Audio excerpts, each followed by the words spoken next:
나태주 스님에 대해서는 뭐 제가 그 다른 말씀을 드릴 것은 없이 여러분들이 잘 알고 계시니까요. 제가 그 국회의장 때 저는 사실 기억을 잘 못합니다만 스님을 제가 그 불꽃문학관으로 공주에 찾아뵈었을 때 구면이라고 말씀하시면서 제가 국회의장 때 어느 행사하는 자리에 저와 같이 있었다고 그런 말씀을 주셨습니다. 앞에 자석이 좀 있으니까 들어오십시오. 예. 그래서 저하고 인연이 그렇게 닿았습니다만은, 오늘 여러분들 여기 오시는 것만 봐도 여러분들 영혼은 다 맑은 분들이라고 생각하는데요. 아마 선생님 말씀을 들으면, 여러분들 영혼이 더 맑아지지 않겠나 싶습니다. 제가 따로 소개는 안 드리겠고요. 제가 저도 이제 할아버지 한학자신데, 할아버지가 시인이죠. 그리고 지금으로 치면 시인입니다. 그래서, 이 책을 하나, 제가 만들었는데요. 선생님에게 드리면서 여러분 큰 박수로 모셔주면 좋겠습니다.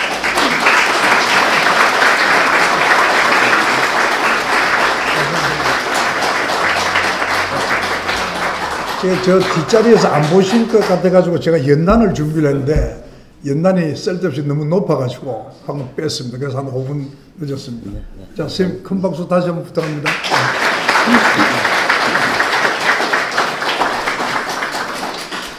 의장님은 크셔서 이렇게 됐는데 작아서 이렇게 했습니다. 의장님을 뵙기는 이제 의장님 하실 때 손님 같이 하는 자리에서 뵀어요. 제가 공주문화원장 할 때인데 나이가 좀 많아서 그랬던지 의장님 바로 앞에다가 대척점에다 자리를 배치해가지고 좀 곤란했습니다. 저는 정치에 대해서 전혀 모릅니다.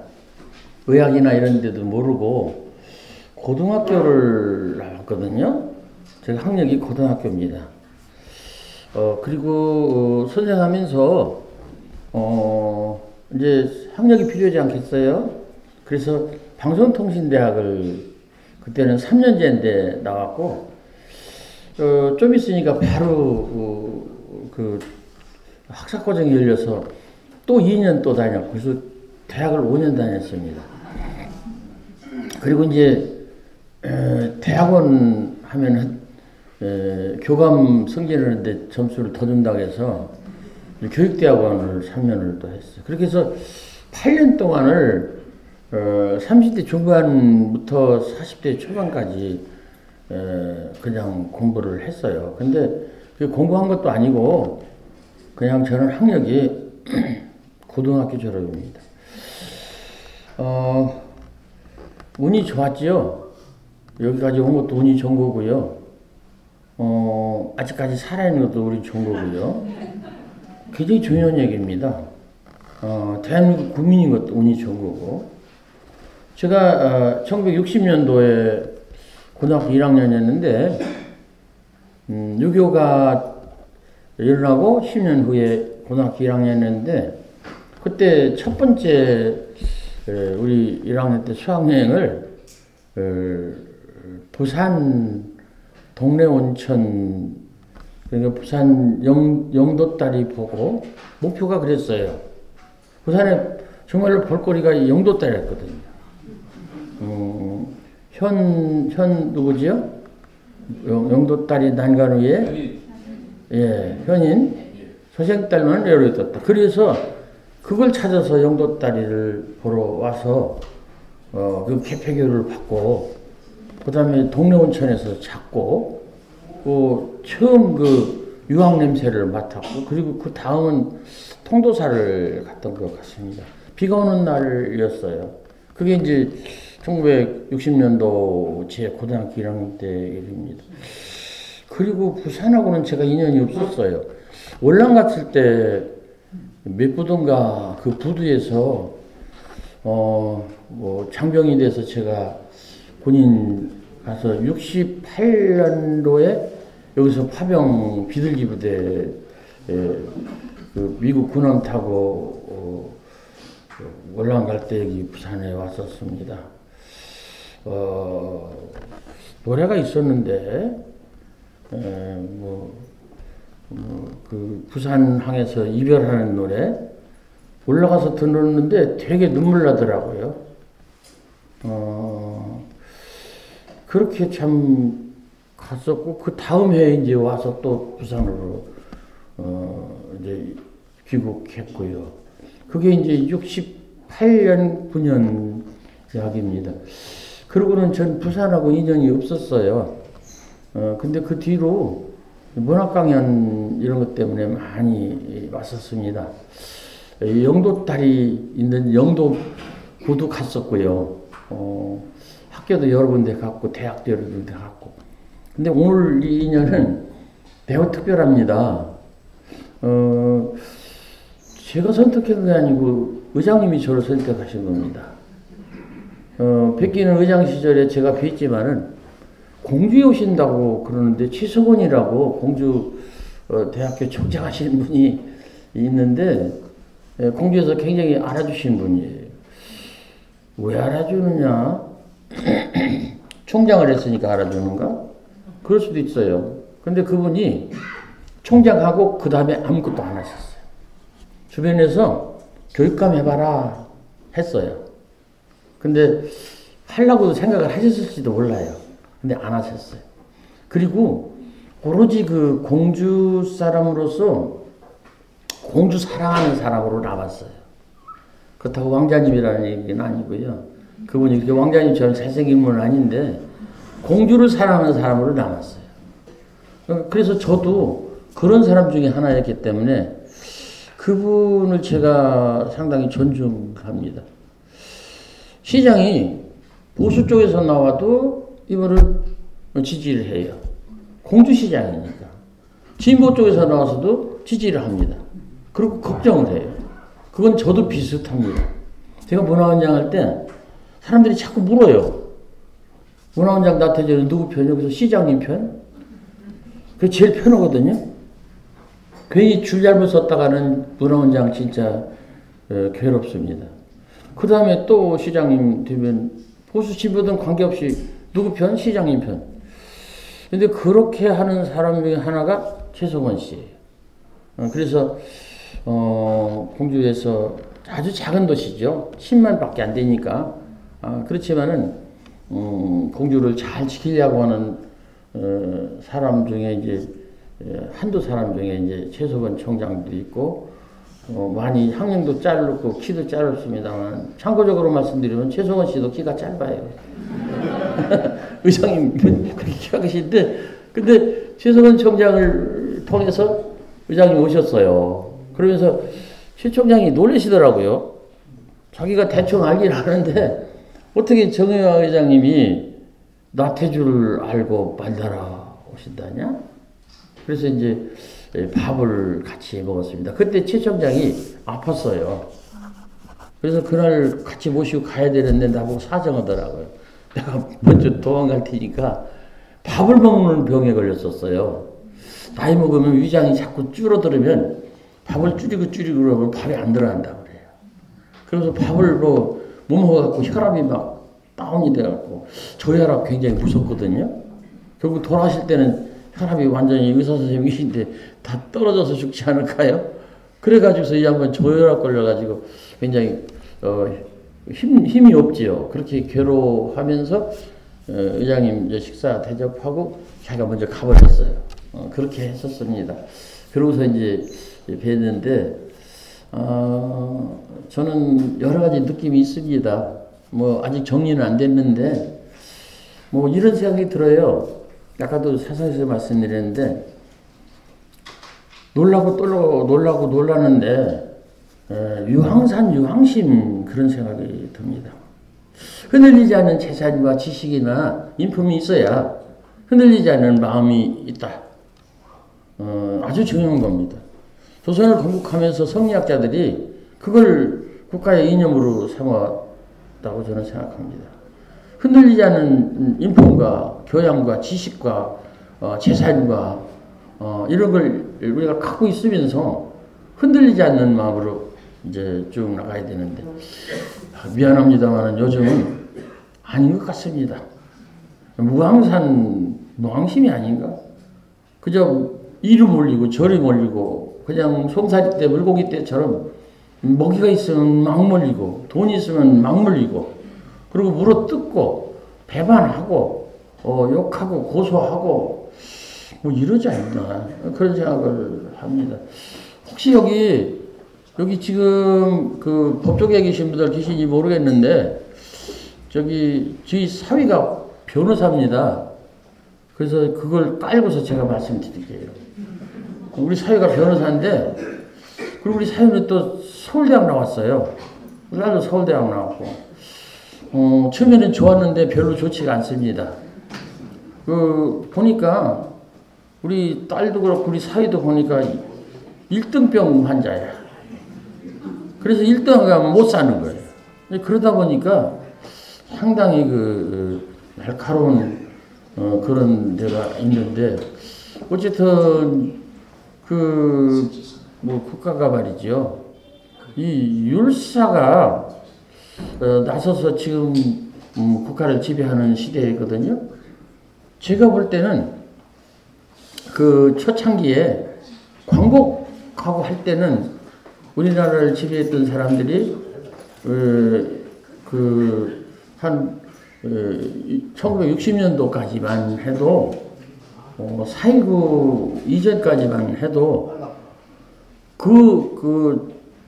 독립운동 하던 분들이 국가를 맡아서 지도자 역할을 했거든요.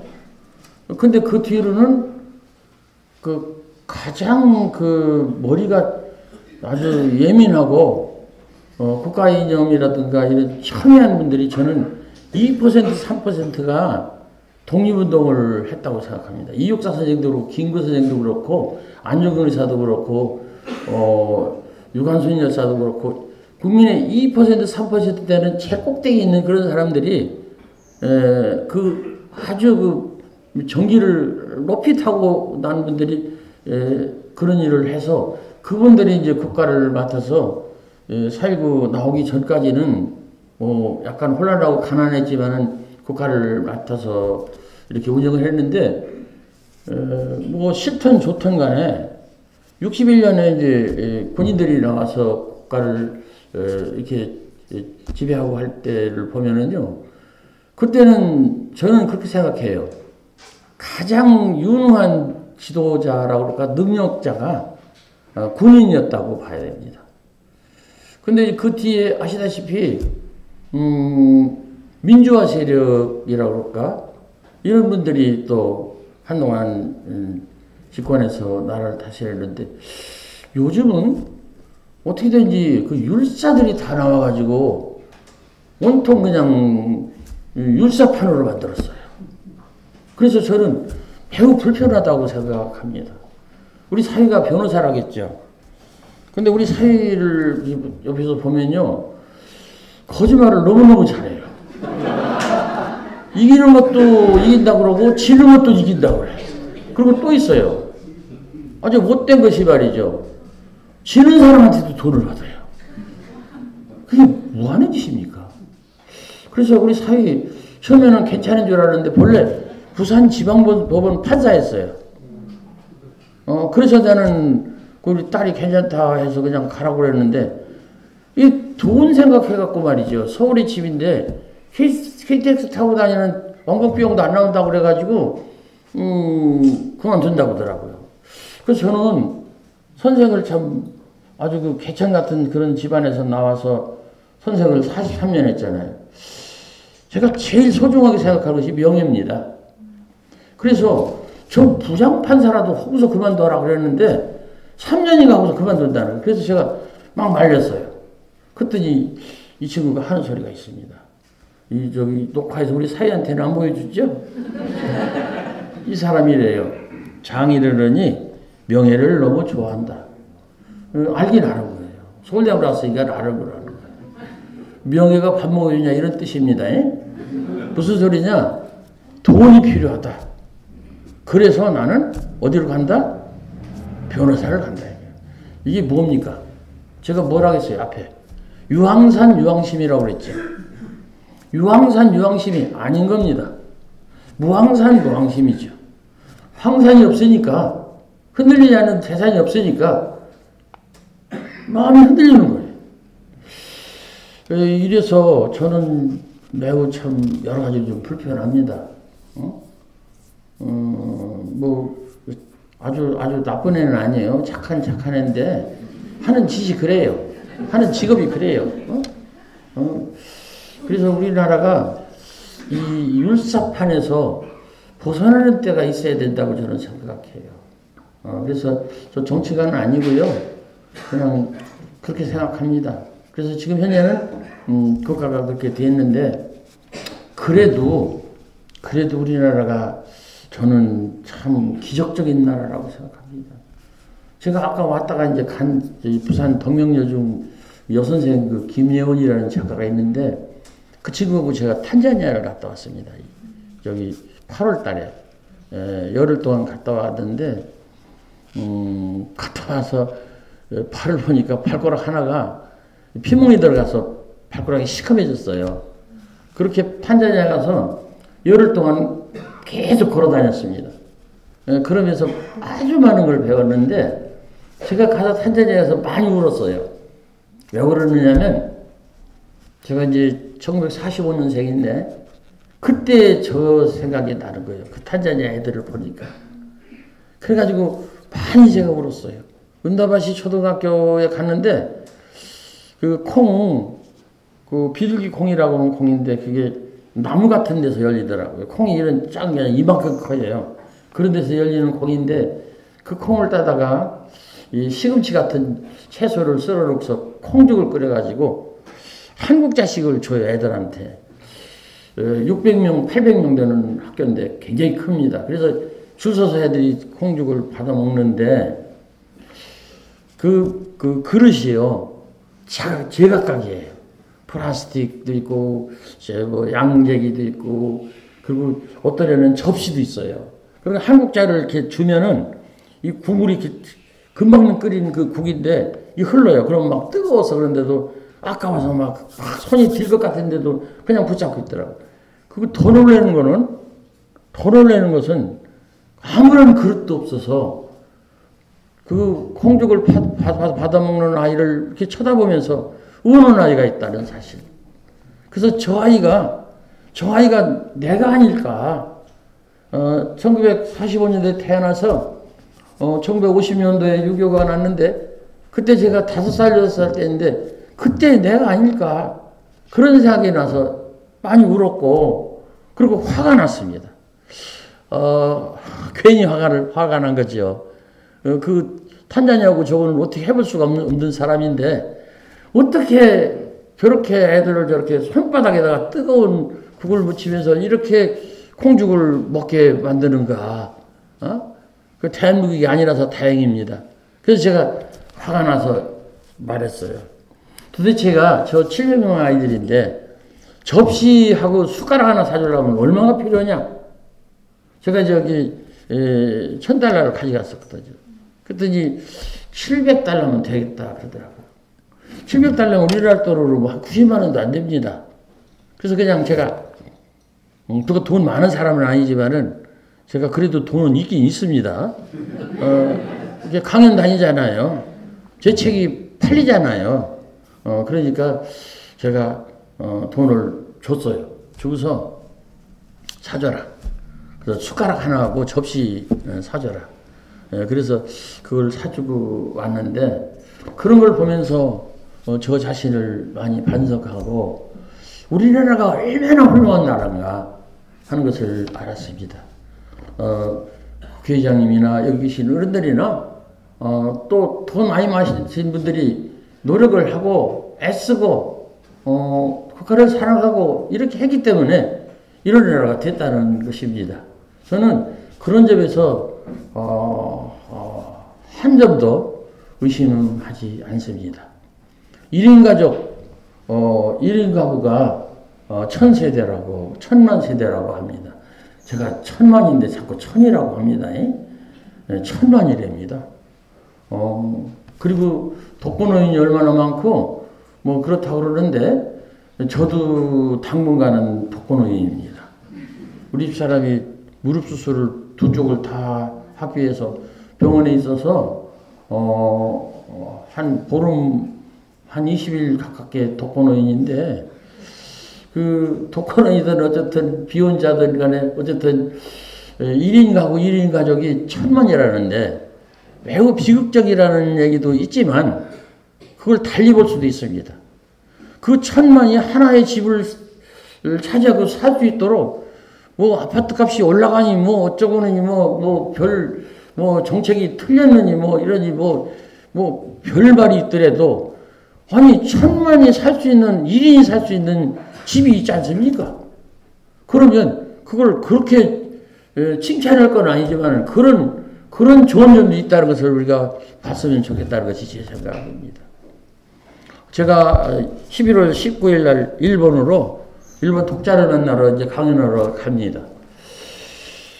일본 사람들이요, 이 생각이 달라졌다고 그래요. 한국 늦것들 뭐야, 이거, 뭐 45년도 전까지도 뭐 그러는데, 이제 이런 게 아니고, 와서 얘기해봐라. 우리도 듣겠다. 그런 얘기예요. 우리도 듣겠다. 너들 얘기를 듣겠다. 제 책이 5권이 일본어로 에이전시에서 번역돼서 나갔거든요. 저는 시골에 살기 때문에 그 한국 문학 번역은 이 인간들 말이죠. 내 책을 한 권도 번역을 안 했어요. 어떤 사람은 20권도 했는데, 있어요. 다 아시는 분들이에요. 20권도 했는데 저는 1권도 안 해줬어요. 근데 일본 에이전시에서 그 현지 출판사에서 에이전시 통해가지고 책벌을 그래서는 5권이 나와서 뭐 한국에서 선택한 게 아니라 일본에서 선택해서 제가 얘기하러 갑니다. 그렇다면 제가 살아있길 잘했지 않습니까? 숨 쉬는 거 잘하는 거고 지금 이 상황이 이렇게 됐어요. 저는 생각할 때 이 시의 원본이 유일하게 한국에 나왔다고 저는 생각합니다. 유럽에도 시 원본이 사라졌고 제가 좀 그쪽 공부하는 사람들을 통해서 좀 알아보고 싶어요. 이 유럽 쪽은요, 시가 에세이 쪽으로, 철학적으로, 이렇게 사상적으로 바뀌었고, 노래와 그림과 이런 것을 같이 어우르는 전통적인 시는 한국에만 있다. 여러분 여쭤보겠습니다. 불교가 인도에서 나왔지 않습니까? 인도에 불교의 원형이 있을까요? 중국을 거쳐왔지 않습니까? 중국에 불교의 원형이 있을까요? 1도 없지요. 일본에 불교의 원형이 있을까요? 일본 스님은 집에서 마누라하고 살다가 자전거 타고 그리고 뭐 자동차 타고 와서 옷 먹고서 바로 옷 갈아입고서 목탁 치는 사람들이 일본중이에요. 그 사람들은 직업중 아닙니까?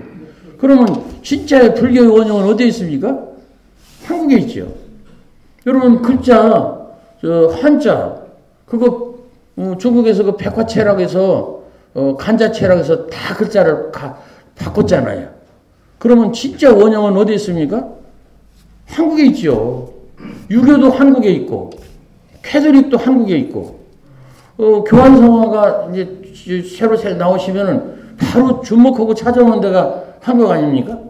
저는 그래서 이게 한국이 난리가 나고 뭐 온통 이제 잡탕이고 뭐 그냥 끝나는 것 같아도 모든 면에서 원본이 있는 나라가 저는 한국이라고 생각합니다. 그거를 여기 계신 어른들이 잘 하셨고 지금 우리 애들도 그걸 하고 있어요. 저는 그걸 보면서 우리가 참 좋은 나라에서 사는구나. 그런데 사람들이 계속해서 뭐 이 나라 망했다, 안 좋다, 뭐 헬조선이다, 뭐 이렇게 하는데 그 헬조선 네가 헬조선이 아니냐 말이죠. 네가 헬조선 아니냐. 네가 잘못해서 헬조선인 것이지 왜 다른 사람하고 헬조선이라고 해요. 왜 지옥이냐. 네가 지옥이다. 저는 그렇게 생각합니다. 그래서 참 부산도 아름다운 곳이고 우리나라 아름다운 곳이고 참 좋은 곳입니다. 그래서 가능하면 좋게 생각하고 우리가 갖고 있는 가능성을 잘 찾아서 도전했으면 좋겠다고 생각합니다. 저는 사실은 매우 부족한 사람입니다. 학력 얘기를 했는데 집안도 그냥 형편없고, 나는 오늘 좀 와서 또 놀랐네요. 우리 의장님 이런 그 모든 것을 뭐 간직하시는 거라든가 이런 것들이 그럴 수가 있구나 그런 생각을 하면서 우리나라에 이런 공간이 있고 이런 집안이 있고 이런 분들이 살아 계신다는 것에 대해서 매우 고맙고 감사하게 부럽게 생각을 합니다. 시기하고 질투할 일이 아닙니다. 선망하고 부러워하고 닮아가야 될 일입니다. 여러분 송무백열이라는 말 아시죠?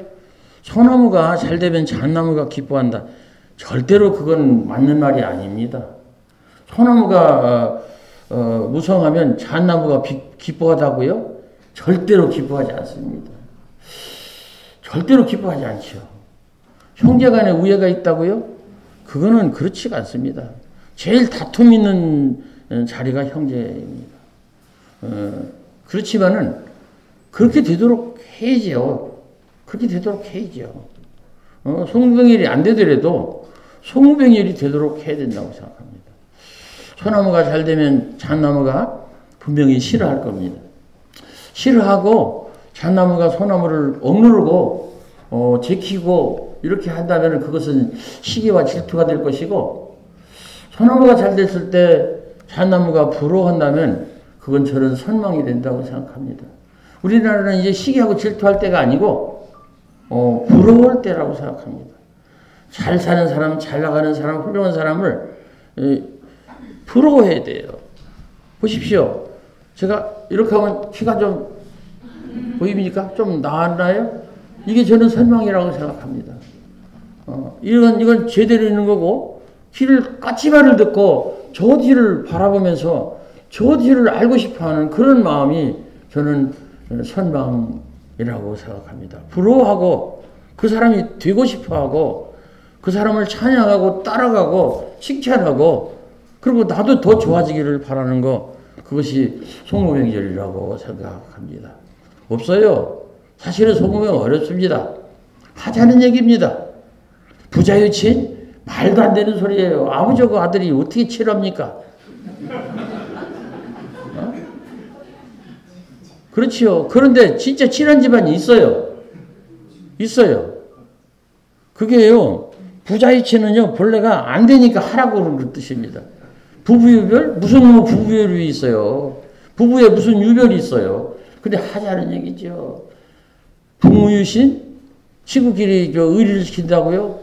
돈 앞에서, 이석 앞에서, 권리나 돈, 어떤 이권 앞에서 친구끼리 의리 지키겠어요? 겉으로만 지키지 속으로는 다 딴주머니 타지 않을까요? 근데 하라는 얘기입니다. 하자는 얘기예요. 그러면 때때로 된다는 얘기입니다. 저는 그렇게 생각해요. 될 일이 없죠. 그러나 되도록 하고 해보면 또 될 수도 있다는 얘기입니다. 그래서 그런 관계가 좋은 관계가 아닌가, 아름다운 관계가 아닌가, 성공한 관계가 아닌가, 그렇게 생각합니다. 저는 참 부족한 사람인데, 어쩌다가 참 여기까지 왔습니다. 키도 작고요. 마이너 중에 마이너입니다. 학력도 낮고요. 선생했으니까 괜찮은데 그냥 초등학교 선생이고요. 제가 이제 초등학교 선생하면서 공주 사는데, 젊은 시절에 서울서 문인들 만나고서 이제 술 한잔 같이 사서 나눠 먹고 어쩌고 저쩌고 문학이 어쩌고 세상이 어쩌고 울근불근 하면서 이제 헤어져서 공주로 내려옵니다. 내려올 때 광주고속을 타고서 이제 옆자리에 이제 예쁜 여자가 앉아 있으면 그 예쁜 여자한테 제가 이제 호기있게 얘기를 해요. 세상이 어떻고 뭐 문학이 어떻고 그러면 그 여자가 물어요. 공주 사범대학 교수십니까? 아주 정중하게 물어요. 제가 아니잖아요. 여러분들도 아닌 거 아시잖아요. 그럼 그 다음에 아닙니다. 그러면 공주교육대학 교수입니까? 이렇게 물어요. 아닌데요.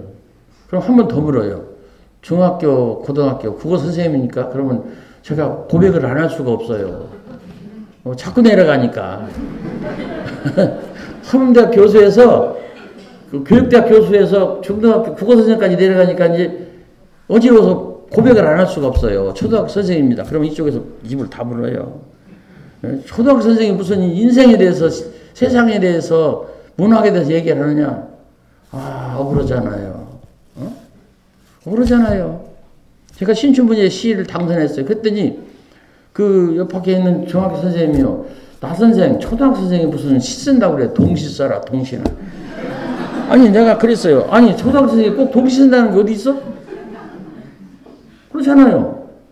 아, 초등학교 선생님이 시 쓰면 쓰는 거지. 그게 왜 그래요? 근데 제가 선생을 해보니까요. 제가 교장할 때 보니까 초등학교 선생님들 유치원생들을 그렇게 까보더라고요. 저것들은 3년집밖에 나오는 선생들이 아니라고 유치원생들을 까봐요. 그래서 선생들한테 그랬어요. 깔보지 마라. 너희들 중학생들이 얼마나 깔보는지 아냐? 근데 유치원생을 또 깔봐? 그러지 말자 이겁니다.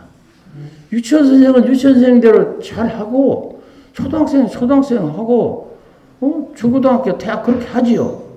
저는 초등학교 선생을 하느라고 많이 이제 힘들고 사실은 안 하려고 했는데 아버지가 시켰어요.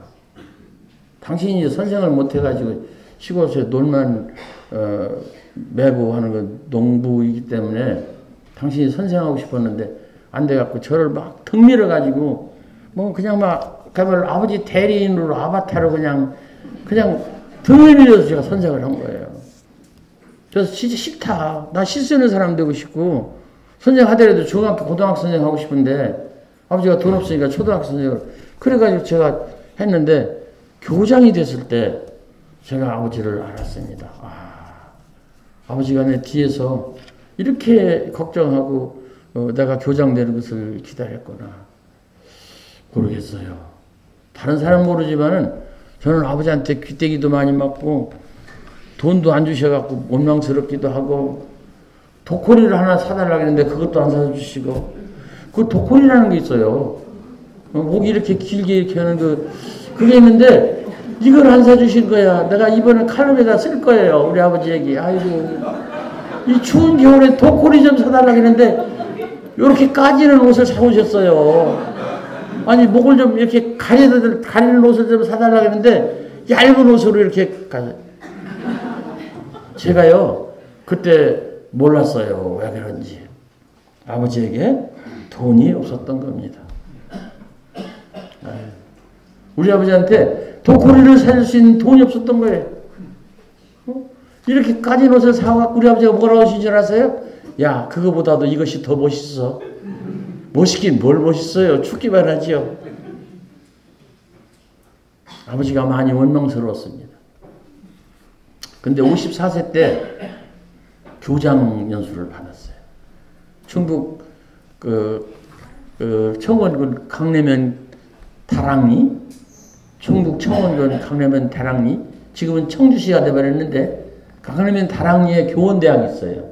전국에 있는 그 교장 지망생들 초등학교 교감들이 와서 이제 중학교 고등학교 교감들이 와서 이제 거기서 연수를 받고 이제 끝나면 선생님들도 시험 많이 보거든요. 근데 그 교장들은 마지막 시험 보면 더는 시험을 안 봐요. 나는 그게 제일 좋더라고요. 계속 시험 봤는데 교장들은 마지막 시험 보면 이제 더 이상 시험이 없어요. 그래서 아버지한테 전화를 걸었습니다. 물론 작년에 5월 달에 돌아가시긴 했는데 아버지한테 전화를 했더니 어머니가 여보 큰애한테 전화해요. 그래서 사랑방에서 전화를 뿌라치한 전화인데 받으시더라고요. 큰애냐? 네 아버지 저 여기 교원대학인데요. 저 교장 됐습니다. 아버지가 제가 싫다고 막 그랬는데 등 밀어서 선생 시켜주셨는데 교장 됐습니다. 근데 저희 아버지는요 키가 크셨어요. 그래갖고 우리 아버지는 제가 늘 불만이었어요. 쟤는 왜 이렇게 키가 안 크냐. 고등학교를 졸업해서 처음으로 양복을 해주셨는데 소매가 이만큼 기른 양복을 해주셨어요. 다리가 막 이만큼 남는 바지가 남는 그런 지질 끌리는 바지를 해주셨어요. 왜 그랬을까요? 왜 그랬을까요 우리 아버지는? 다음에 기다려도 키가 크지 않으니까 다시 양육점에서 잘라서 줄였어요. 그러다 보니까 더 힘든 거야. 아이고. 아버지는 생각할 때 좀 더 커라. 불만스럽다. 내 키가 불만스럽고 네가 하는 일이 불만스럽고 여러 가지가 불만스럽다. 그래서 저는요 불만스러운 아들입니다. 저는 우리 아버지가 불편해. 늘 나한테 기대를 거는데 그걸 못 해드리니까. 그렇지만은 교장을 하고 나서 제가 전화를 드렸더니 아버지가 한 번도 칭찬 안 했는데 그래 아들아 장하라 그러시더라고요. 그래서 제가 굉장히 놀랐어요. 칭찬을 한 번도 안 하셨는데 그래 네가 내 대신 교장이 됐단 말이냐. 그래갖고 내가 한마디 듣고 많이 그냥 내가 좀 아버지를 미워했던 마음을 제가 거기서 내려놨어요. 아버지를 용서해 드려야 되겠다. 나한테 돈도 많이 안 주시고 나한테 잘해주시도 않고 도구리도 안 잡수시고 양육도 해주신 걸 너무 크게 해줘갖고 질질 끌리게 해주신 우리 아버지를 내가 용서해 드려야 되겠다. 그리고서 다른 친구들은 다 밤 너머로 술 먹으러 다 술집에 갔는데 제가 풀밭에 누워가지고 하늘을 쳐다보니까 거기가 이제 불빛이 없는 데라 깜깜한 하늘인데 그 별이 아주 초롱초롱하더라고요. 그래서 제가 아버지를 불러왔습니다. 아버지! 했더니 하늘로부터 별 갔다가 다시 내려오더라고요. 그래서 제가 마음이 아주 막 열리는 것 같고 눈물이 나는 것 같고 기쁘고 그러면서 마음속으로 아버지를 용서해 드리겠습니다. 여러분 법이 틀리지 않습니까?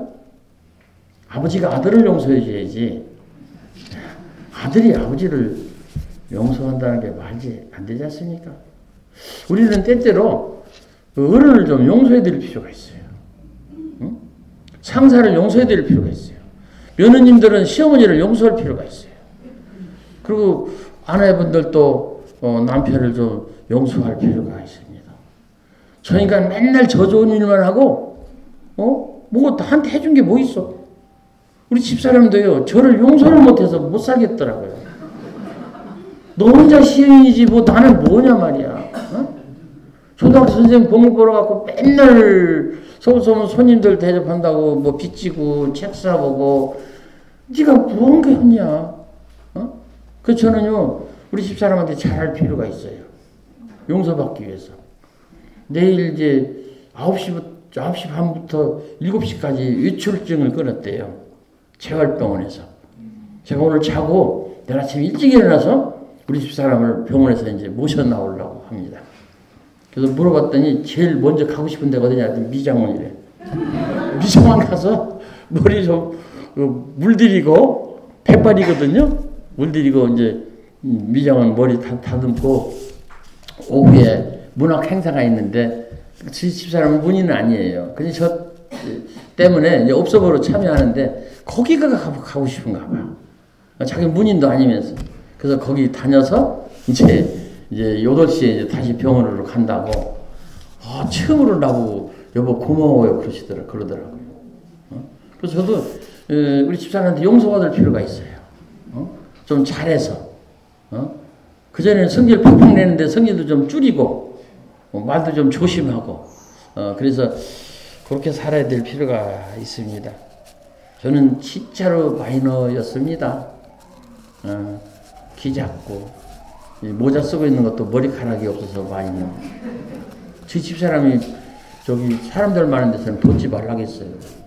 벗어 보면 가가멜 닮았다고. 벗지 말라고 했어요. 가가멜 아시나요? 우리 집사람이 패러디였어요. 풀꽃. 자세히 봤더니 키가 작구나. 오래 봤더니 못생기기도 했거나 나태주가 그렇다. 이렇게 패러디를 했어요. 아이고 아주 나쁜 패러디라니까요. 자세히 봤더니 키가 작구나. 오래 봤더니 못생기기도 했거나 나태주가 그렇다. 아니 기껏 시 나래로 그냥 살면서 나한테 그렇게 복수한다니까요. 마이너 중에 마이너입니다. 제가 서울 시인들에 대해서 마이너, 소설가에 대해서 마이너, 고등학교나 대학교 교수들에 대해서 마이너. 제가 뭐 대세울 게 뭐 있어요? 그냥 살았습니다. 그리고 풀꽃도 그게 그냥 쓴 게 아니고요. 아이들이 안 이뻐서 쓴 겁니다. 자세히 보아야 예쁘니까 자세히 안 보면 안 예쁜 겁니다. 제대로 좀 읽으세요.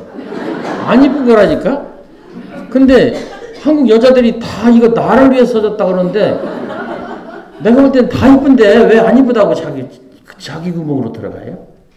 자세히 보아야 예쁘다니까 본래는 안 예쁘다는 뜻이에요. 자세히 보아서 그런 노력으로 예쁘다는 거예요. 부부 유신 아니라니까요.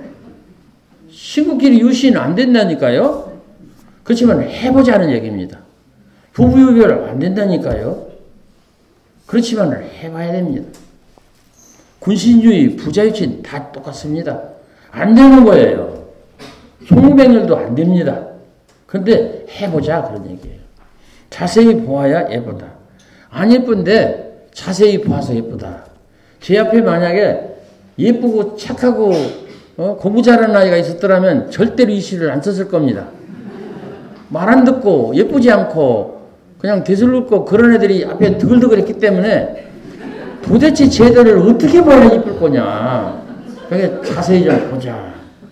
그리고 어떻게 봐야 사랑스러울 거냐. 오래 보자. 그래서 그 결과 그 노력 끝에 사랑스럽게 조금 보고 예쁘게 조금 보자 그런 겁니다.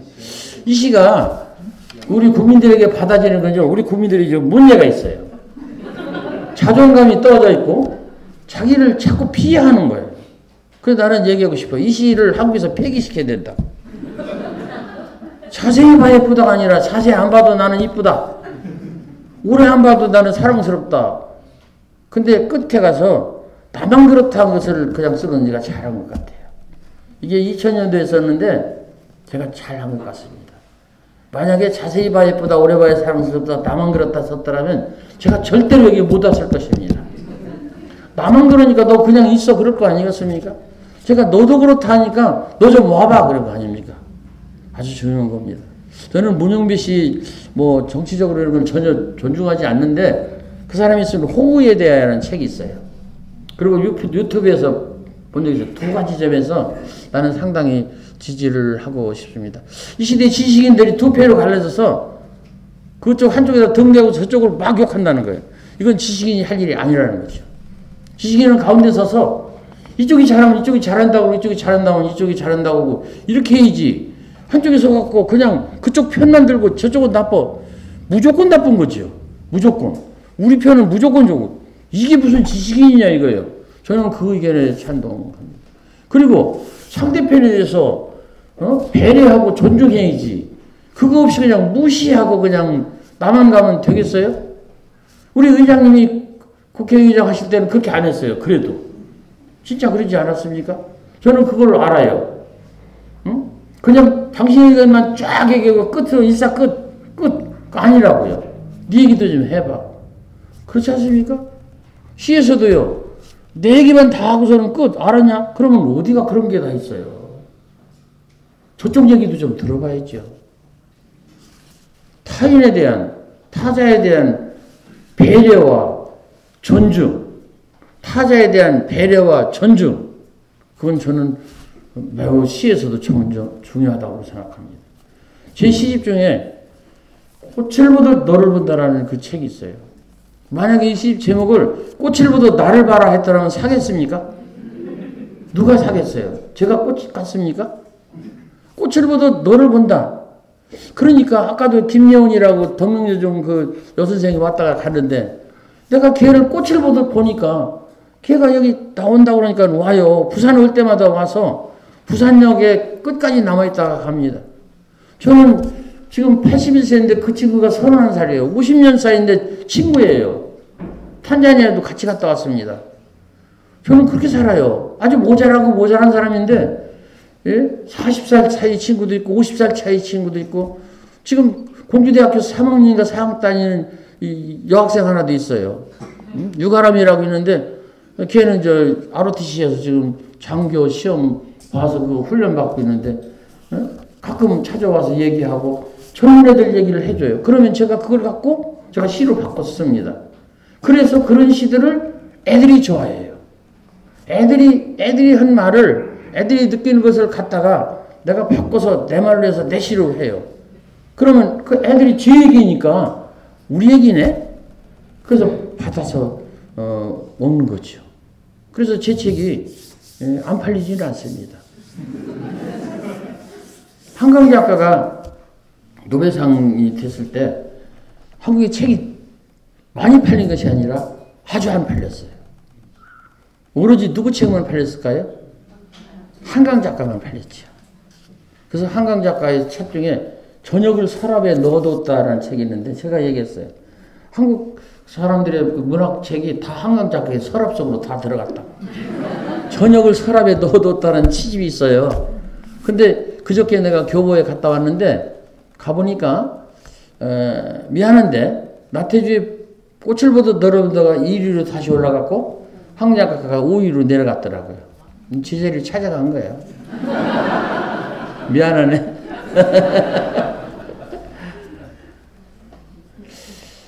이렇게 저는 모자란데 모자란 대로 삽니다. 여기 혹시 좀 불편한 마음을 가지고 계신 분 계십니까? 나는 좀 하는 게 좀 잘 안 되고 내가 뜻대로 하는데 내가 좀 맞춰지지 않고 나는 부족하다. 그렇다 하더라도 그걸 너무 불평하지 마시고 자기 있는 그 자리에서 좋은 것을 생각하고 더 좋은 쪽으로 나가도록 노력하셨으면 좋겠습니다. 저 뒤쪽에 좀 더 젊은 분들이 앉아 계신데 그분들한테 말씀드리고 싶어요. 넬슨 만델라인가 그 사람이 한 소리가 있어요. 넘어지지 않는 것이 위대한 것이 아니라 넘어지고서도 일어나는 것이 위대한 일이다. 넘어지라는 말은 아닙니다. 넘어질 수도 있다는 얘기죠. 그러면 어떻게 하냐? 일어나라 그 소리예요. 티베트 속담입니다. 9번 실패했다면 9번 시작했다는 얘기다. 엄청난 좋은 의견이 들어있습니다. 9번 실패했다면 9번 시작했다는 거다. 당신이 9번 시작한 그 노고를, 그 힘든 그 노력을 왜 다 버리고 실패한 것만 자꾸 갖고 그냥 정정거리고 자기를 비난하고 그렇게 하냐? 한번 해봐라. 한 번만. 그러면 될 수 있을 것이다. 여러분, 실패 한 번도 안 해본 사람이 얼마나 위험한지 아시겠습니까? 실패 한 번도 안 한 사람 굉장히 위험합니다. 저는 말하고 싶어요. 그렇게 하면 안 된다는 걸 더 많이 아는 사람이 더 잘할 수 있다. 다시 말씀드릴게요. 그렇게 하면 된다는 걸 아는 사람보다도 그렇게 하면 안 된다는 걸 더 많이 아는 사람이 더 많이 성공할 수 있다. 자전거를 배울 때도 한 번도 무릎 깨먹지 않고 넘어지지 않고 자전거 타는 사람이 있나요?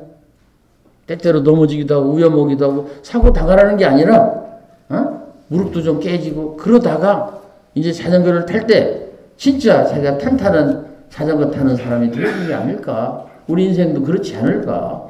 그래서 보다 젊은 분들 절대로 희망 잃지 말고 앞길을 잘 열어서 잘 가시기 바라요.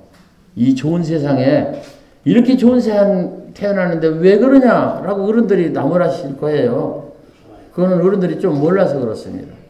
옛날 우리 때는요 너무너무 척박해서 조금만 하면 좋아졌어요. 그리고 영웅처럼 막 달려가면서 막 앞으로 나가는 그런 훌륭한 사람들이 있었어요. 근데 지금은 이 기반이 다 돼 있고 다 좋아져 가지고 도대체가 이게 발전 높고 새로운 길이 열리질 않습니다. 그래서 젊은 사람들의 특징이 불안하다입니다. 앞에 보이지 않는다. 제가 지금 10년, 15년 정도 이렇게 강연 다니는데 그전에는 대학생들이 강연을 잘 안 들었어요. 근데 어제는 제가 호서대학 갔다 왔나? 그저께는 광주과학기술원 갔다 왔는데 학생들이 너무너무 그 갈급하게 강연을 들어요. 어떻게 살아야 되겠습니까? 뭐 이런 입장으로 강연을 들어요. 그래서 어른들이 좀 도와줘야 되겠다 그런 생각이 듭니다. 어른들도 젊은 아이들을 도와주십시오. 쟤네들이 잘 돼야 우리가 잘 될 테니까 조금 못된 구석이 있어도 조금 참아주시고 생각해 보세요. 우리가 못된 구석이 없었을까요? 제가 쓴 시에 이런 거 있습니다. 부모 노릇 낳아주고 길러주고 가르쳐주고 그리고도 남는 것은 기다려주고 져주고 기다려주고 져주고 참아주고 그리고도 남는 것은 기다려주고 져주고 참아주고 우리 아버지가 그러지 않았을까요? 제가 못된 짓 할 때 아버지가 아이고 하고 화장실에 가서 그냥 혼자서 한숨 쉬면서 참아주고 기다리고 져주고 그러지 않았을까요? 저도 우리 아들 딸한테 용서를 받을 필요가 있습니다. 그래서 좀 제가 더 있고 싶어요. 그 애들이 나를 용서해 줄 때까지. 아버지가 그 대목에서 그랬었구나. 그 대목에서 독거리 안 사준 것도 지나가 보니까 돈이 없어서 그랬구나. 그래서 저희 애들도 좀 더 나이가 들어서 우리 아버지가 좀 못되긴 했지만은 그래도 좋은 점도 있구나. 그러기 위해서는 기다려주고 져주고 참아주고 그럴 필요가 있지 않을까. 우리 그 정치하는 사람들이나 경제하는 분들이나 교육하는 분들도 가능한 옛날 어른들처럼 좀 기다려주고 져주고 참아주고 이렇게 해서 지금 엄청나게 빠른데 이 빠른데 매몰되지 말고 조금 둘레둘레 보고 옛날 어른들도 생각하면서 그렇게 살았으면 좋겠다고 생각합니다. 약속된 시간이 반인데 시 얘기를 전혀 안 했습니다. 시 얘기를 조금 더 하고 올라가겠습니다. 세상 사람들이 가장 소중하게 생각하는 것은 생명과 건강입니다. 누가 뭐라 해도 생명과 건강이에요. 아니 죽고 살고 하는 것보다 더 소중한 게 어디 있어요? 그리고 행복입니다. 그리고 사랑입니다. 그리고 성공입니다. 근데 이 성공, 행복, 사랑, 건강, 생명 이런 거는 그냥 줄 수가 없어요. 왜 하는데 그건 본인이 해야 돼요. 그래서 젊은이들도 너무 그건 그냥 달라고 할 수가 없어요. 부모가 줄 수도 없고 생명, 건강, 사랑, 성공, 행복 부모가 줄 수 있겠어요? 못 주지요. 그걸 본인이 해야 돼. 근데 이제 우리 문학하는 사람들이나 미술하는 이런 사람들이 조금 이렇게 나눠줄 게 있어요. 그것은 위로와 축복, 응원, 동행이라고 생각합니다. 위로와 축복, 동행. 좀 괜찮아질 거야. 힘들지? 어떤 드라마에서 많이 아프냐? 나도 아프다. 이 정도는 해야지. 많이 아프냐? 너만 아파라. 이러면 얼마나 약이 올까? 그래서 많이 아프냐? 나도 아프다. 병원에 이렇게 죽을 병을 갖고 이제 누워있는 사람한테는 너무 가서 희인 하나 끓이고 좋은 옷 입고 가서 막 자기 자랑하고 그러면 안 됩니다. 그 사람은 얼마나 답답하겠어요. 저도 그런 경험이 있거든요. 어떤 화가가 대전에는 내 동갑내기 4, 5년생 화가가 3월달인데 다른 때는 안 그러더니 분홍색 와이셔츠를 입고 왔어요. 남자인데. 그리고 점심때인데 술을 먹고 왔어요. 그 별로 안 좋더라고요. 나는 죽어가는데 의사들이 저를 죽는다고. 쓸개가 100% 터져가지고 완전히 죽는다고 의사가 절대로 살지 말라고 그랬는데 내가 살고 싶었어요. 그 상황인데 술 먹고 왔어요. 그리고 또요. 이 사람 귀가 아플 거예요. 난초를 갖고 왔어요. 난초. 죽어가는 사람한테. 그때 내가 교장했는데 교장실로 난초 갖고 오면 괜찮습니다. 근데 병실로 난초를 갖고 왔어요. 내가 그 사람이 왜 난초 어떻게 갖고 온 걸 알거든요. 지 전시회 때 남는 난초 화원에다 맡겼다가 그거 찾아온 거예요. 나도 그런 거 가끔 했거든요.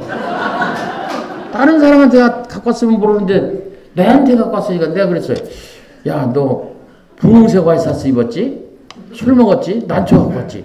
도저히 용서를 할 수가 없어요. 그래서 내가 화가 나서 그 화가하고 절교를 했어요. 화가 나서 화가하고 절교를 하고서 내가 문화원장이 됐는데 계속해서 8년 동안 전시회를 해달라고 하더라고요. 안 해줘. 너는 절대로 안 해줘. 분홍색 와이셔츠 입고 왔고 술 먹고 왔고 난초 갖고 왔으니까 절대 안 해줘. 끝까지 안 해줬습니다. 모를 거야 본인은. 타자에 대한 타인에 대한 배려와 호의가 없었던 거죠. 존중이 없었던 거죠. 환자가 있으면 환자를 존중해야 된다고 생각합니다. 그 사람 입장에 서서 내가 좀 하려고 노력을 해야 돼요. 내가 건강하다고 저는 그렇게 안 될 때가 없을까 끝까지? 우리는 그렇게 역지사지라는 말 있잖아요. 그렇게 하면 안 되는 거예요. 시도 이렇게 바꿔놓고 생각해야 돼. 다른 사람 입장에서 써줘야 돼. 저는 2007년도에 교직 말년 정년 퇴직하는 해인데 그때 죽을 병 걸렸다가 제가 나왔거든요. 그러고서 시가 달라졌어요. 나만 생각하는 게 아니고 다른 사람을 생각해서 시를 써야 되겠다. 제가 완전히 바뀐 거예요. 그리고 세상에 대해서 저는 비관론자였거든요. 근데 죽었다가 살아나니까 너무너무 좋더라고요. 죽었다가. 여러분도 한번 죽었다 살아나실래요? 그런 거 하지 마세요. 근데 이런 말은 있어요. 제가 20대 때 들었는데요. 살아난다는 보장만 있다면, 의사 선생님들 계신데, 살아난다는 보장만 있다면 젊어서 죽을 병에 한번 걸려보는 것도 나쁘지 않겠다. 제가 분명히 들었어요. 전복은이라는 선배 시인한테 들었는데, 살아난 보장만 있다면 젊어서 죽을 병에 걸려보는 것도 나쁘지 않겠다. 젊어서 죽을 병에 걸렸어요. 근데 살아난 보장이 있기 때문에 살아났어요. 그럼 어떻게 될까요? 나머지 인생이 싹 달라지는 거죠. 이거를 오드레르는 얘기를 했어요. 회복기의 삶이다. 회복기. 암 걸려갖고 다 죽게 생겼는데 살아났어요. 근데 그 사람이 볼 때 세상에 어떻게 될까요? 구름만 봐도 취하지 않을까요? 개우만 봐도 즐겁지 않을까요? 민들레 것만 봐도 반갑지 않을까요? 개가 그냥 꽝꽝 짖어도 고맙지 않을까요? 그겁니다. 그게 회복기의 삶이에요. 병에서 회복해서 나온. 그래서 시라는 것은 바로 그런 회복기의 삶을 표현하는 것입니다. 근데 저는 그게 있었어요. 참 불행한 일이었죠. 이제 정년퇴직을 6개월 앞두고 죽을 병이 걸려서 병원에 실려갔으니까 이게 진짜 억울하잖아요. 근데 그것이 있었기 때문에 그 이후의 인생 20년이 싹 바뀌었습니다. 세상에서의 대접도 저한테 바뀌었어요. 아니 국회의장 하시던 분이 저보고 찾아서 공주에 오셨고 또 이렇게 불러서 제가 여기 왔잖아요. 어떻습니까? 제가 바뀐 인생입니까? 안 바뀐 인생입니까? 바뀐 인생입니다. 여러분 인생도 바뀌는 인생이 되기를 바랍니다. 그래야죠. 그래야 좋지 않겠어요? 나쁘게 바뀌는 게 아니라 좋은 쪽으로. 그래서 저는요, 참 세상이 고맙습니다. 감사합니다. 원망을 했죠. 화가 났죠. 근데 우리 대학교 수원 우리 친구들 있는데 그 친구들은 아무도 불러다니지 않거든요. 그래서 초등학교 선생님은 나만 이렇게 불러다니는데 굉장히 기분 나쁠 거예요. 그리고 국토부에서 돈 주고 충청남도에서 돈 주고 공주시청에서 돈 줘서 70억짜리 풀꽃문학관 300평 지었는데 문인들이 보면 되게 기분 나쁠 거예요. 아마 한국 문인들이 두 사람에 대해서 기분 나쁠 거예요. 하나는 한강에 대해서 기분 나쁠 거예요. 한강에 노벨상 받았을 때 문인들이 뭐라고 한 줄 아십니까? 오보일 거야. 오보라고요. 진짜가 아니라고요. 그래서 좀 있다가 또 얘기했어요. 기다려봐. 정정보도 나올 거야. 이게 바로 소유병들이 안 되는 거예요. 통보멸이 안 된다니까요. 기다려봐. 정정보도 나올 거야. 나왔습니까? 안 나왔지요? 그렇죠. 한강은 그냥 지식주의자 읽기 어렵고 못 읽고 그래도 그냥 넘어가요. 그냥 노벨상 받은 자랑스러운 한국의 작가 넘어가요. 좌파든 우파든 진보든 그냥 넘어가요. 한글로 해서 우리나라 얘기 써서 받았잖아요. 그게 됐어. 박수치고 훌륭해. 이러면 되는 거예요. 그리고 이제 한 사람은 나태주가 기분 나쁠 거예요. 볼 때 보면 진짜 모질인데 어떻게 해서 저기 풀꽃문학관을 저렇게 지었단 말이냐. 그것도 오늘 또 보니까 200명이 왔어요. 내일 또 토요일인데 내일 또 한 200명, 300명 올 겁니다. 길을 쓰고 와요. 길을 쓰고 와요. 거기 풍금이 있어요. 그래서 내가 이제 노래를 해줘요. 특별한 사람들이 오면 노래를 하면 딱 3곡, 4곡을 하는데 별 노래가 아니에요. 그냥 오빠 생각, 뭐 엄마야 누나야, 과꽃, 뭐 꽃밭에서 고양이 봄. 울어요. 언제 생각해서 울을까요? 자기 초등학생 생각해서 울어요. 그래서 야, 내가 모질한 솜씨로 이렇게 풍금 연주하고 노래하는 거 잘했구나. 저는 그렇게 생각합니다. 제가 모질했기 때문에 뒷판이 좋았습니다. 감사하게 생각합니다. 그래서 감사노트도 제가 만들었어요.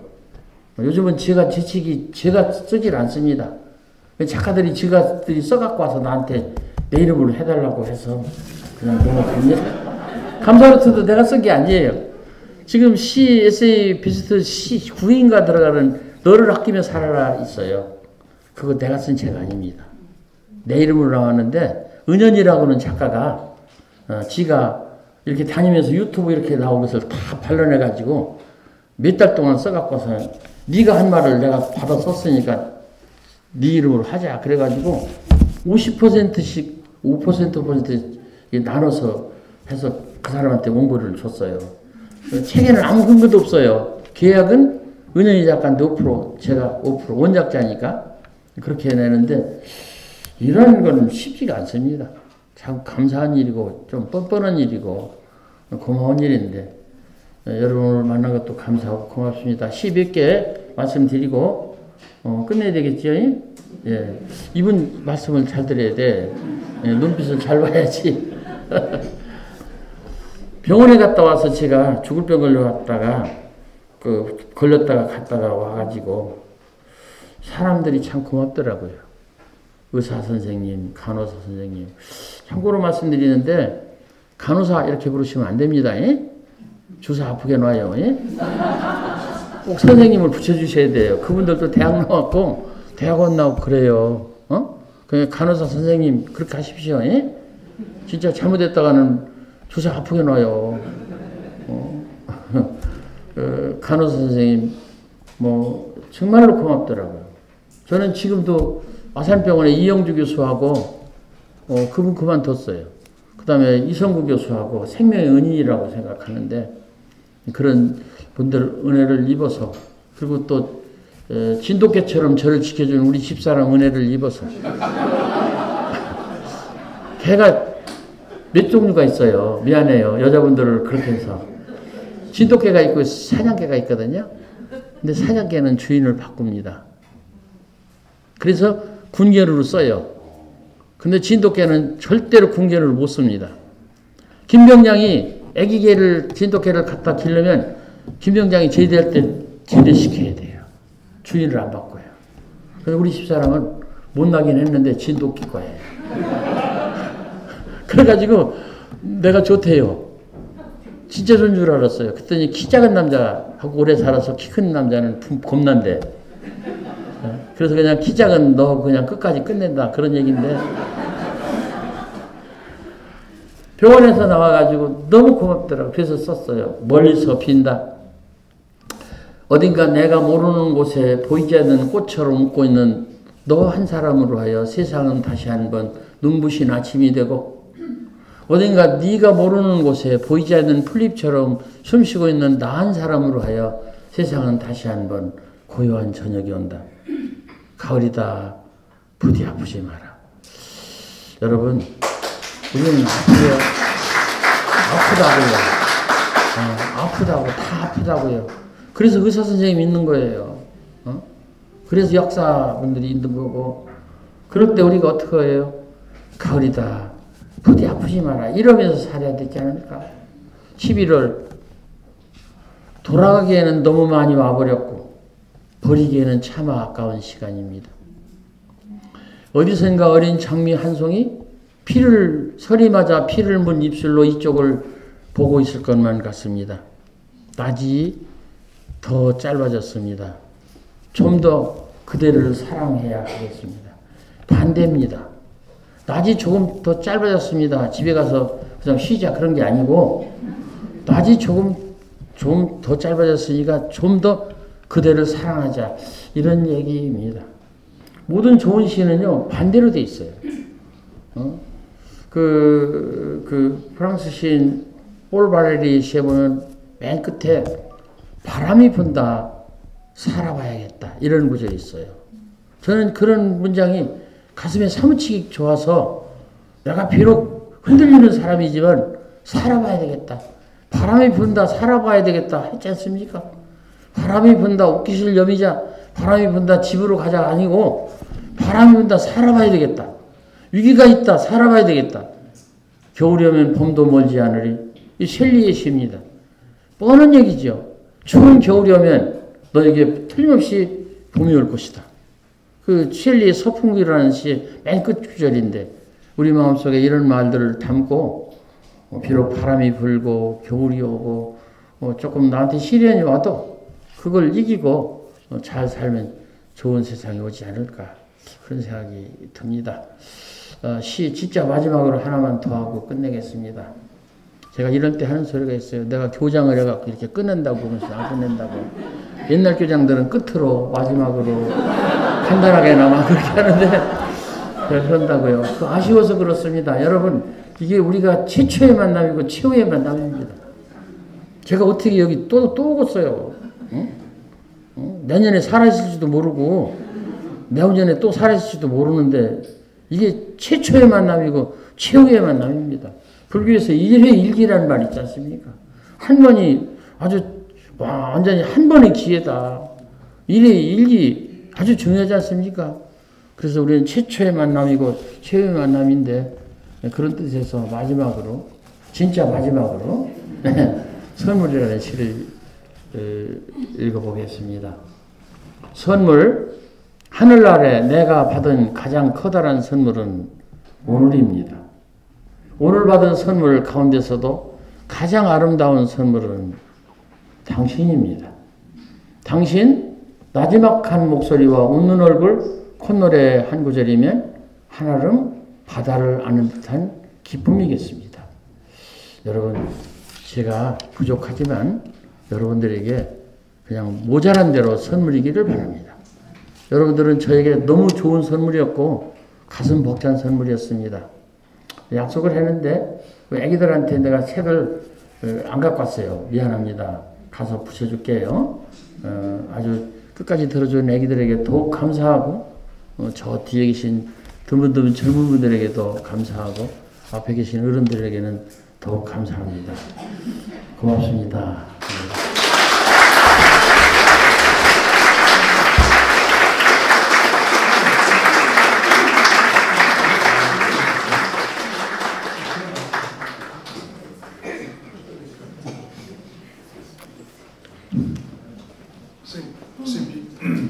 지금 몇 시죠?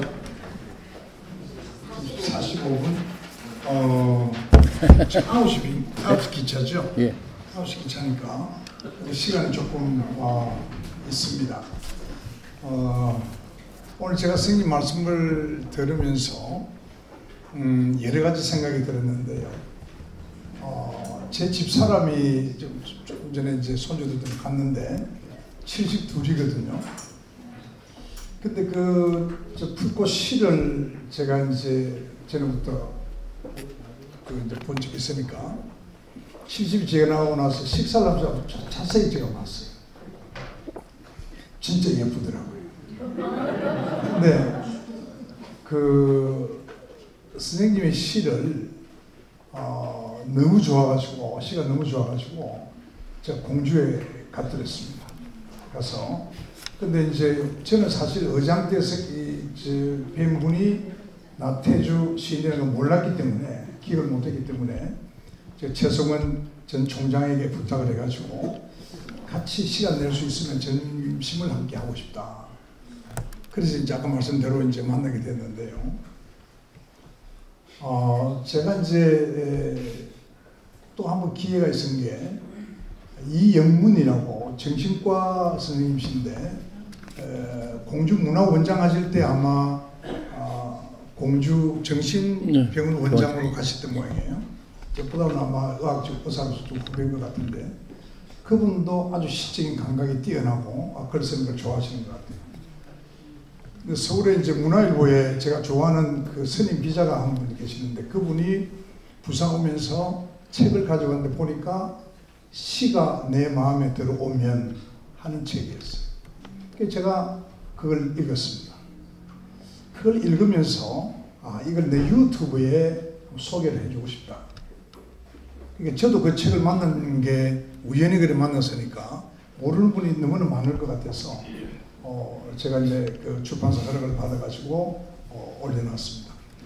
지금 한 10번 정도 잘라서 제가 소개를 했는데 그거는 나태주 선생님의 그 시를 가지고 정신과 선생님이 여러 가지 이제 코멘트를 하고 했는데요. 그게 또 제가 이제 또 독후감식으로 해야 되기 때문에 제 얘기가 좀 있습니다. 혹시 기회 되시면 제 유튜브와 정의화 치면 나옵니다. 한번 보시면 좋겠고요. 그래서 제가 선생님에게 이제 묻고 싶은 말씀이 하나 있는데요. 그건 나중에 하기로 하고 지금 시간이 한 15분, 20분 있는 것 같습니다. 그래서 여러분들 제가 세 분만 제가 질문을 받도록 하겠습니다. 꼭 궁금하신 게 계시면 젊은 분, 연세 있는 분, 또 어린 분 그렇게 받도록 하겠습니다. 예, 먼저 스님 자기 소개 좀 하시고. 스님이세요? 예, 스님. 네. 이쪽으로 쓰시죠. 쓰시죠. 저는 부산의 성려 시인 윤수함이라 합니다. 나태주 시인님의 그 작품을 저는 비교적 한 4, 5년 전부터 긴 시간이 됩니다. 제가 나태주 시인의 그 글과 시와 또 여러 가지 에세이를 읽고 참 이런 대단한 분이 계십니다 했는데 오늘 나태주 선생의 말씀 드리니까 제가 한 55년 전에 서울 시민회관에서 세계적인 문필가로 일어난 노벨상 후보자 이무당 선생을 좀 연상하는 그런 말씀을 좀 여러 가지 생활에 밝힌 참 세계적인 석학이죠. 하버드 박사고. 그분 이제 초청 강연회에 제가 갔습니다. 시민회관이가 그 3,000명이 꽉 찬 거기서 약 1시간 반을 강연하셨는데 좀 2분, 3분마다 폭소가 터져 나왔습니다. 오늘도 보니까 나 선생님 말씀을 듣고 청중들이 5분이 멀지 않고 폭소가 터지고 우리 생활 속에서 여러 가지 부모 형제라든지 꽃이라든지 구름이라든지 비라든지 자연에서 또 여러 가지 그 사람이 살아가는 모든 곳에서 글을 쓰신 이무당 박사와 너무 흡사하다 이런 생각이 듭니다. 다음에 공주 오셔서 말씀해 주세요. 찾아뵙도록 하겠습니다. 네. 제가 오늘 시집이 두 분 있어서 제가 하나 드리고 감사합니다. 네. 또 말씀하시죠. 또 젊은 분이 손 들어오시죠. 스님 감사하고요. 저기 제가 갔을 때 예, 나옵니다. 꽃문학관이라고 있었는데요. 그게 보니까 과거에 그저 일제시대 때 건물 같은데 그렇죠? 네. 그 아마 뭐 예를 들면 공중극장이나 판사 비슷한 곳인데 굉장히 좁았습니다. 근데 그때 가니까 바로 그 뒤에 아주 현대식 그 콘크리트 건물로 건축하는 것을 봤어요. 근데 그게 지난 7월 달인가? 예, 29일 날 7월 개관했습니다. 29일에 이제 완공이 됐는데요. 여러분들 한번 공주에 가시면 풀꽃 문학관입니다. 공주에서는 가장 유명한 문학관 중 하나니까 꼭 한번 가서 뵙고요. 네. 거기 가면 스님께서 주로 언제 몇 시 계십니까? 없습니다. 여기 오니까. 그냥 죄송한데 없어요. 그리고 있는 것은 금요일. 오늘 거기에 있었어야 돼요. 그런데 이제 부산에 오기 때문에 2시에 그 사람들 다 끊고 그러고서 부산 왔어요. 그래서 오늘 매주 금요일 하루만 예. 토요일 일요일에 안 계시고. 저도 집에서 있어야지. 알겠습니다. 금요일 날 가셔서 가면 예. 거기 조그마한 풍금이 있어요. 예. 그 풍금을 선생님께서 직접 치면서 같이 노래를 부릅니다. 근데 선생님께서 노래를 부르시는데 꼭 같이 관분이 같이 노래를 불러야 돼요. 그러니까 여러분 꼭 그 아름다운 추억을 만들길 바라고요. 예. 또 다른 분 말씀하실 분 안 계세요? 네, 말씀하세요. 잘 소개해 주세요. 고맙습니다. 저는 목회자, 목사인데 네. 15년에 재밌네요. 스님 말씀 다음에 목사님.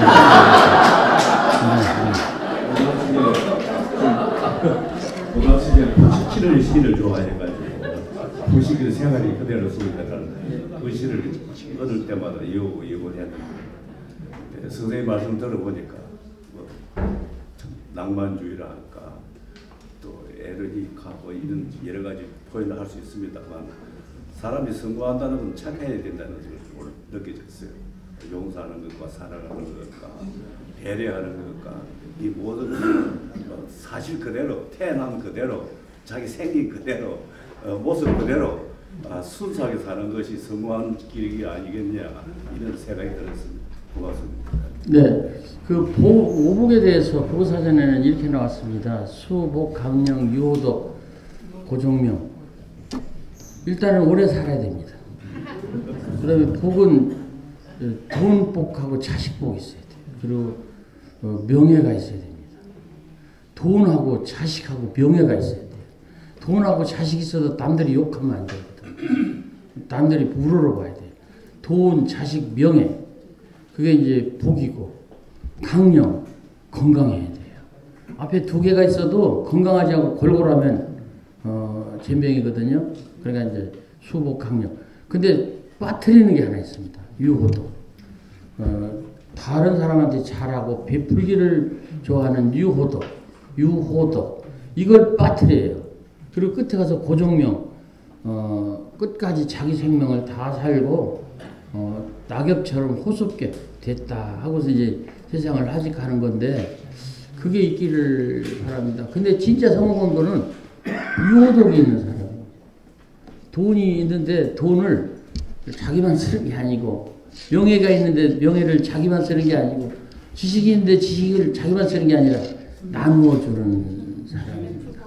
그리고 그 좋은 이름이 뒤에 남아서 뒷사람들이 기억하는 거죠. 그리고 더 중요한 것은 늙어서 죽을 때 잘 죽는 것. 그게 중요하다. 그 교장 선생님이 한 번 훌륭한 분이 있었어요. 제 중학교 때 교장인데 나중에 보니까 아랫집에 살았는데 저는 그분이 술탁이기 때문에 술 먹는 술주정뱅이인 줄 알았어요. 돌아가셨는데 술주정뱅이 죽었다고 하더라고요. 근데 그분이 제 교장 선생님이었어요. 교장 선생님 할 때 얼마나 훌륭했는지 몰라요. 그러니까 아빠분은 잘 살았는데 말년 한 5년 10년을 술 드시고서 술탁객으로 사신 거예요. 그 죽은 다음에 그러더라고요. 술주정권 죽었다고. 그러면 안 되죠. 돌아가신 뒤에도 아, 참 훌륭한 분 죽었다. 아깝다. 저는 이렇게 못났지만은 마지막에 제 인생관이라는 게 있어요. 술, 밥 안 얻어먹고 욕 안 얻어먹고 싶다. 술, 밥 얻어먹지 않고 싶고 오늘 의장님한테 밥 얻어먹었는데 가능하면 안 얻어먹고 싶어요. 그래서 술, 밥 안 얻어먹고 그래서 술, 밥은 앞으로 먹고 욕은 뒤로 먹으니까 두 개 다 먹고 싶다. 또 하나 이건 진짜 하기 어려운데요. 거절하지 않고 요구하지 않고 싶다. 우리가 살아갈 때 제일 편한 방법이 요구하는 겁니다. 갖고 와. 싫어. 거절하는 거예요. 안 할 거야. 근데 그걸 됐으면 안 하고 싶어요. 우리 인생은 거절하고 요구하는 인생입니다. 잘 생각해 보세요. 가장 편한 삶이 거절하고 요구하는 거예요. 그럼 편하잖아요. 그런데 가능하면 거절을 안 하고 요구를 안 하고 싶다. 그래서 제가요, 이 강연이 너무 많습니다. 1년에 200번이 넘는데 너무 많습니다. 오늘도 제가 3번 했어요. 3번 했는데 그 거절하지 않은 탓입니다. 가능하면 거절하지 않고 싶어요. 왜냐하면 제가 15살 때 씻을 때 이런 거 하자고 제가 씻었잖아요. 근데 정작 지가 그렇게 할 때 되니까 막 강연료를 200만 원, 300만 원 올리고 그러면 되겠어요? 저도요, 강연 시간, 강연 횟수 줄이는 방법 압니다. 제 강연을 200만 원으로 한다라고 하면 반절이 아니라 3분의 1은 없어질 거예요. 초등학교나 중학교에서 부르는 강연은 최고 많이 주면 70만 원입니다. 50만 원이 기본이에요. 가는 거예요. 50만 원 줘도. 그거는 최재천 박사도 그렇게 한다고 하더라고요. 그 개미학자 최재천 박사도 50만 원, 30만 원 줘도 간다 이거예요. 근데 딱지 들떨어진 인간들이 얼마 주면 안 되면 안 간다 이렇게 해요. 나도 방법 알아요. 강연 안 하고 아니 200만 원짜리 5번 1000만 원인데 50만 원짜리 얼마를 해야 1000만 원을 받겠습니까? 숫자 나오잖아요. 그러니까 그렇게 하면 안 돼요. 그래서 저는 제 원칙 있어요. 강연. 근데 이것도 어려운데 묻지마 강연을 하겠다. 묻지마 관광이 있었는데 거리 안 묻고 대상 안 묻고 주제 안 묻고 끝으로 강연료 안 묻고. 근데 이거는 요즘은 우리 직원이 묻는 것 같아. 근데 우리 직원한테 박하게 하지 말라고 했습니다. 박하게 하면 안 된다. 그렇잖아요. 그리고 제가 독자가 많아요. 독자가 많은 이유가 있습니다. 사인을 못하면 제가 가지고 옵니다. 그래서 해서 붙여줘요. 아주 불편합니다. 아주 힘들어요. 그래도 해야 되지 않을까. 그래서 이 책을 산 독자가 내 가족이다. 나를 위해서 책을 사줬으니 얼마나 고마우냐. 이런 생각을 해야 되지 않을까. 이것도 쉽지 않아요. 안 하고 싶어요. 그런데 해야 됩니다. 해야 됩니다. 그렇지 않으면 누가 기억하겠어요. 그리고 독자 시인은요. 의장님 서 계셔서 죄송한데 지금 의장님만 서 계셔. 그 독자들 마음에서 삽니다. 너의 마음에 살아요. 내 마음에 사는 게 아니라 내 마음에 살아요. 그래서 너한테 잘해야 돼요. 그래서 타자에 대한 배려와 존중 그런 말씀을 했는데 중요하다고 생각합니다. 그러시면 제가 이제 질문을 하나 하겠습니다. 제가 질문 드리기 전에 오늘 이 자리에는 방금 이제 강연료 말씀하셨는데 제가 하는 모든 것은 국가 기밀 사항이기 때문에 묻지 마십시오. 제가 말할 수가 없고요. 이 새한국의 비전 그리고 봉생문화재단을 후원해 주시는 분들 오늘 이 자리에 많이 오셨어요. 그 대표적인 분이 우리 도영복 선생님. 여러분 아시는지 모르겠습니다만 저희들 어릴 때 김찬상 선생님 같이 오지 탐험 같죠. 여행 같죠. 잠깐 인사 한번 하시죠. 예. 박수 한번 부탁드립니다. 김석진 회장님 오래간만에 뵙는데 저희들을 많이 후원해 주고 계십니다. 그 돈으로 이걸 운영하고 있다는 말씀을 드리는데 잠깐 인사 좀 드리겠습니다. 또 우리 신정택 회장님가 일어서시죠. 저는 저 상공회의소 회장님도 하시고 저 친구입니다.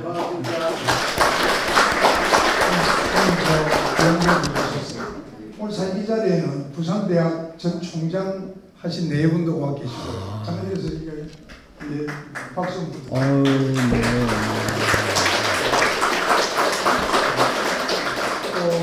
저 우리 김성환 세계적인 분이죠. 뭐 조경하게 네 분도 와 계시고요. 동아대 교수님.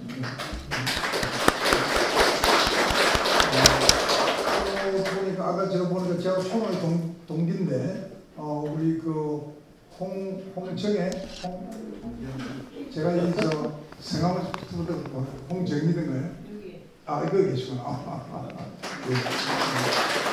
아까 선생님께서 대학 교수님 말씀 많이 하시던데 선생님 말씀 듣기 위해서 이 귀중한 주말 시간을 할애해서 총장님과 많은 교수님 또 제가 말씀 안 드렸습니다만 뭐 많은 교수님 박사님이 많이 와 계세요. 의사 간호사도 물론 있고요. 예. 또 우리 우리 홍보 대사 겸 후원인인 우리 조양환 잠깐 인사 좀. 우리 부산시의회 부장님. 아까 우리 저 양준홍 회장 안 다쳤어요? 괜찮아요? 아까 문에 받쳐가지고. 네. 오늘 대단히 감사하고. 변호사는 많이 안 오셨군요. 제가 선생님 시를 읽으면서 틀림없을 거라고 생각해 오늘 제가 좀 확인을 하려고 그래요. 아마 선생님께서 젊으셨을 때 지금 사모님이 아니겠죠. 어느 그게 뭐 실제 여성이건 또는 동경하는 여성의 이름을 붙였건 굉장히 짝사랑이라고 그럴까요? 첫사랑이라고 그럴까요? 그런 어떤 아픔이 있었지 않느냐.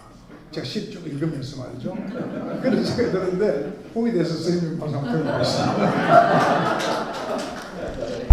안 하셔도 괜찮습니다. 제가 시를 쓰기 시작한 것이 15살 때라겠는데 그때 임청자라고는 동급생이 있었습니다. 근데 그 동급생이 좋아서 그 삼학교 그 여자분이 이제 1학년 B반이었는데 그 선생님 수첩을 가서 훔쳐가지고 그 주소를 알아서 편지를 썼는데 답장이 그 아버지한테서 와서 더 이상 편지도 못 쓰고 3년 동안 꾹꾹 앓고 그냥 지냈어요. 그래서 끝이에요. 그냥 3년 동안 그냥 쳐다만 보고 끝난 거. 그런데 그 여자가 저를 시로 쓰도록 이끌어줬어요.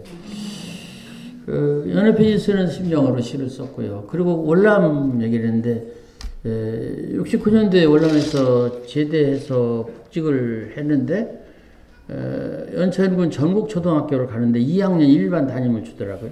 근데 2반 담임 선생님이 홍정숙이라는 분이었는데 되게 이뻤어요. 근데 지금 보니까 지금 사진이 있는데 하나도 안 이쁜데 왜 그때 그렇게 이뻤는지 모르겠어요.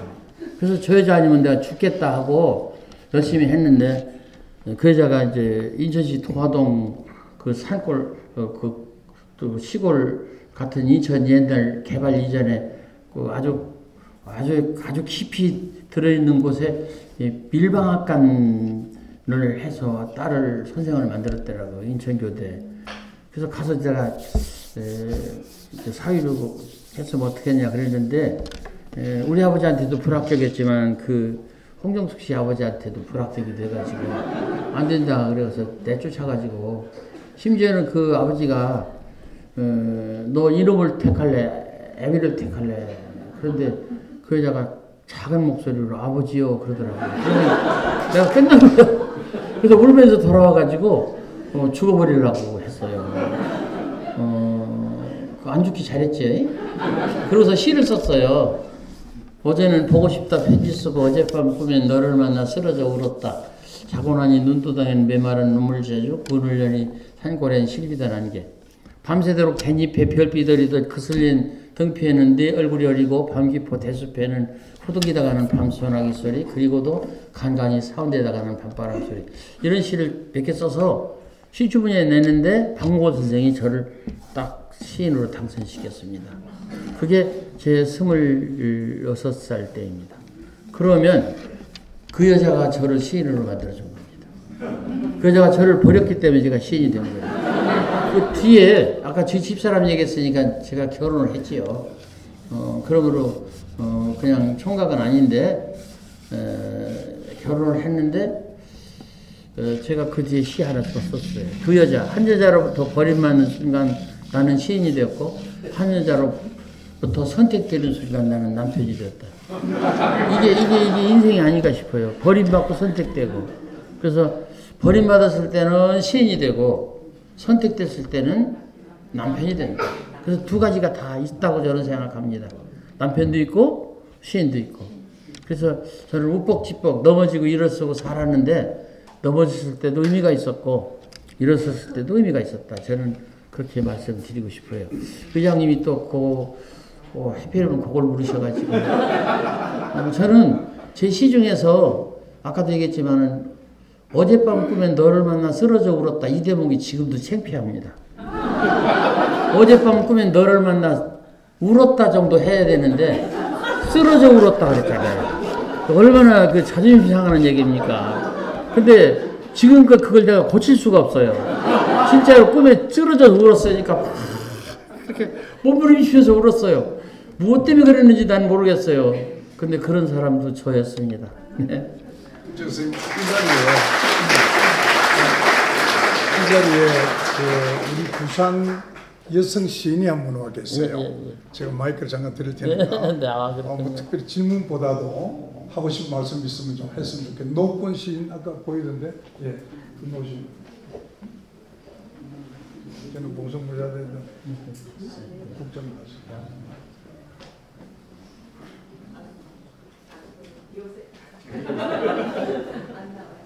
네, 이렇게 또 만나뵙게 돼서 너무너무 감사드리고요.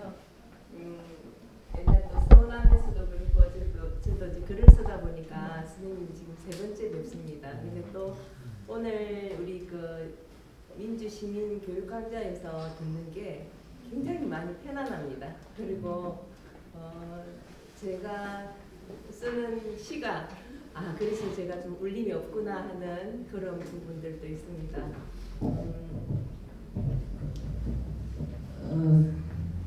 저는 이렇게 좀 안 좋은 거를 감추려고 하는 그런 좀 습관이 있었던 것 같아요. 그래서 오늘 선생님 강의를 들으면서 제가 시를 못 쓰는 게 그런 거였구나. 그리고 제가 오늘 또 그 아까 의장님께서 말씀하셨듯이 저도 그런 부분이 굉장히 궁금했었거든요. 이 여인은 어떤 여인일까? 그래서 아주 그 대사는 아주 젊은 여인 같은데 우리 선생님께서 나름대로 마음을 두시나 그런 생각도 했고요. 저는 뭐 질문이라기보다는 오늘 많은 교훈을 받았고 앞으로 또 선생님 강의하신 대로 한번 좀 이걸 기회로 해서 좀 변화를 가져볼까. 시를 쓰실 때 짧게 쓰시고요. 네, 쉽게 쓰시고요. 네. 그리고 단순하게 쓰시고요. 임팩트 있게 쓰시고 그랬으면 좋겠어요. 임팩트 있다. 감사합니다. 임팩트라는 게 중요해요. 그 풀꽃에서도 너도 그렇다가 임팩트예요. 이제 시간이 떠날 시간이 10한 5분 남았는데